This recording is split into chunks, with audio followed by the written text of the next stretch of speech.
أعوذ بالله من الشيطان الرجيم بسم الله الرحمن الرحيم. Jin itu emang nggak suka dengan makanan sehat. Dia sukanya makanan yang nggak sehat. Dan salah satu makanan nggak sehat jin itu yang disampaikan oleh orang tadi, apa coba? Asap rokok. Itu makanannya.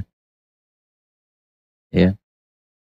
Sepertinya sih nggak ada yang merokok di sini. Kayaknya. Gak apa-apa, rokok aja terus. Rokok tuh bikin awet muda. Nggak sempet tua, mati duluan. Awet mudanya, gitu, kata guru saya gitu. Baik, jadi sekalian itu ya. Ternyata jin itu nggak suka dengan makanan sehat. Maka sebenarnya kalau bahasa saya tadi, ya, tadi katakan bahwa dalam Islam itu pedoman makanan itu 3. Yang pertama halal, yang kedua toyib, ya harus baik, yang ketiga nggak boleh berlebihan. Madu sehat, tapi sehari minum seliter, masalah juga bagi badan.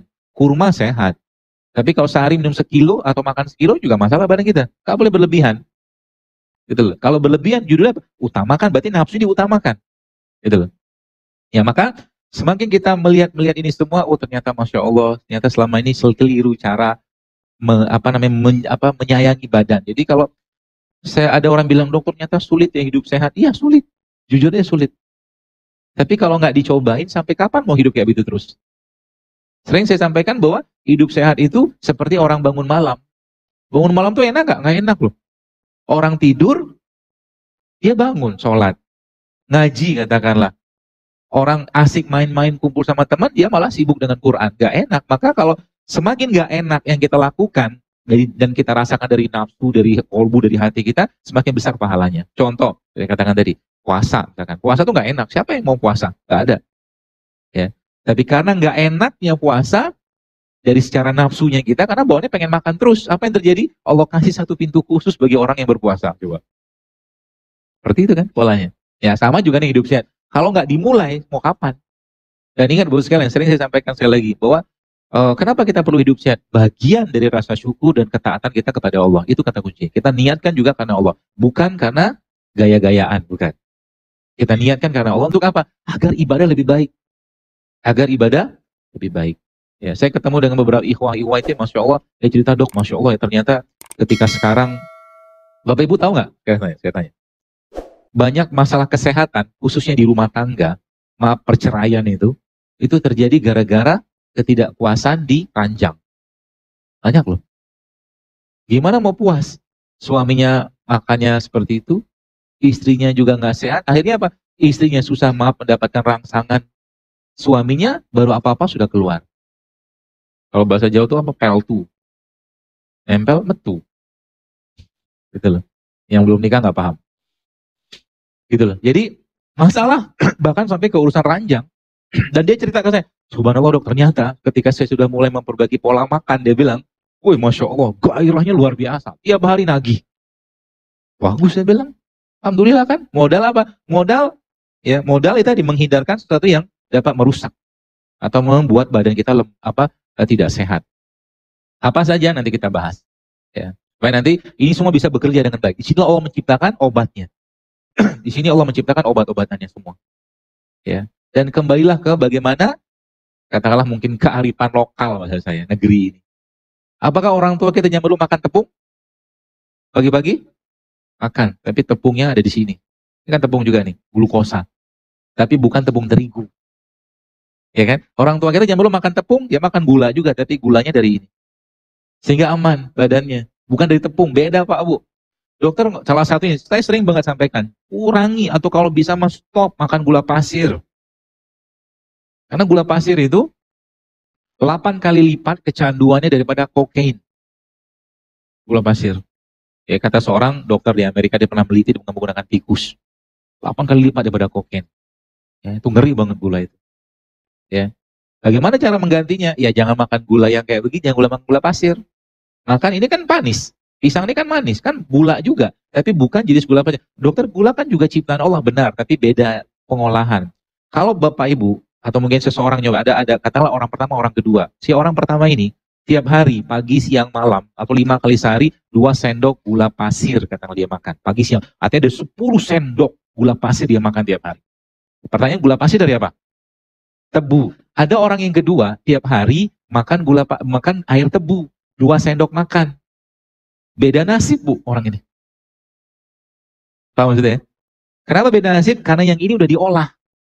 Semua yang diolah pasti akan menurunkan sebagian besar nilai gizinya. Gitu loh, semua yang diolah. Jadi kalau Anda pengen katakanlah misalkan ya minum orange juice atau jus jeruk, nggak usah beli yang kemasan kalau saya, bikin aja sendiri di rumah. Gitu loh. Kalau pengen beli katakanlah misalkan kayak begini nih, tomat ini punya anti kanker. Ya. Kalau mau dapatkan manfaat tomat, ya paling bagus ya makan tomat, bukan minum jus tomat. Apalagi tomat dalam kemasan, kayak saus-saus gitu-gitu kan. Coba lihat isinya apa. Dan banyak orang nggak sadar bahwa sekarang tiap hari, ya saya kemarin sempat ada lihat suatu video. Video ini di Amerika sebenarnya ceritanya video itu. Dia lihat beberapa jenis makanan-makanan yang dalam kemasan. Terus saya sebutin lah apa. Itu ternyata dalam 100 gramnya makanan tadi, dalam 100 gram makanan tadi mengandung 40 gram gula pasir. Coba, 40 gram. Dan kalau gula sudah berlebihan dalam badan kita, lama-lama dia akan diubah tubuh menjadi lemak. Lemak yang tidak baik. Gula, lemak, ingat aja baik-baik itu. Gula, terutama gula olahan atau gula refinasi, kalau nggak dipakai tubuh, dia akan diubah menjadi lemak. Pertanyaannya, apa yang dimakan seseorang ketika dia makan nasi goreng? Nasinya sudah gula, kerupuknya sudah gula, tepung. Minyaknya sudah lemak. Dimakan sama bakwan, gula lagi. Diminum sama apa? Es teh, gula lagi coba. Sehat nggak?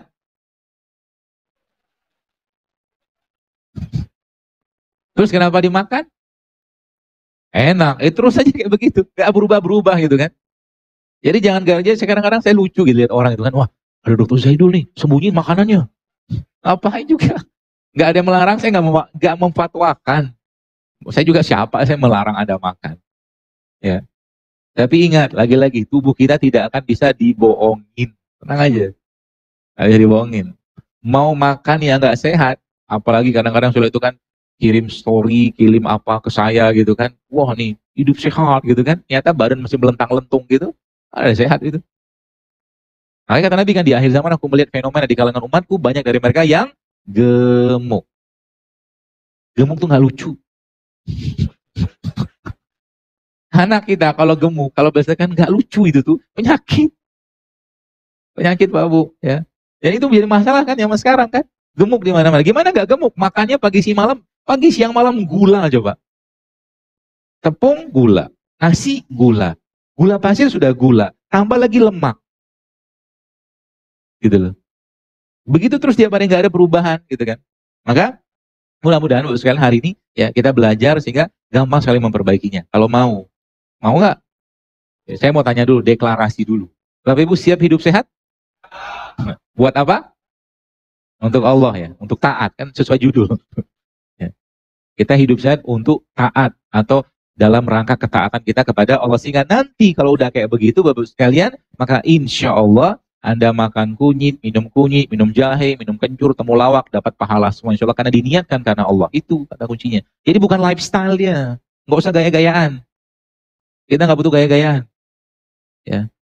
Yang kita butuhkan apa? Badan fisik yang kuat. Ya. Gimana nggak punya mental iman kerupuk gitu kan? Makannya kerupuk terus tiap hari. Kerupuk itu kan prak. Hancur dia. Mental kerupuk, iman kerupuk kalau bahasa saya. Bangun malam susah, ngaji susah, sedekah banyak sedikit susah. Gak usah cerita berjuanglah untuk Islam. Gitu loh. Paksain. Kalau udah urusannya untuk kebaikan, paksain. Masya Allah kayak begini kan teman-teman Hijrah United ini mengakomodir semua, menyiapkan semua kayak ini. Masya Allah saya katakan. Dan ini memang banyak nggak dibahas ya, para ustadz segala macam. Memang nggak ada majlis-majlis yang membahas tentang kesehatan kayak begini.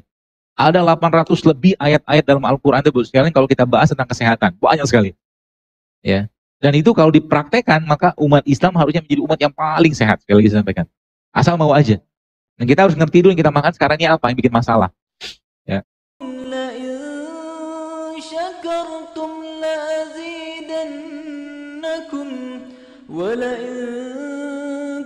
كفرتم إن عذابي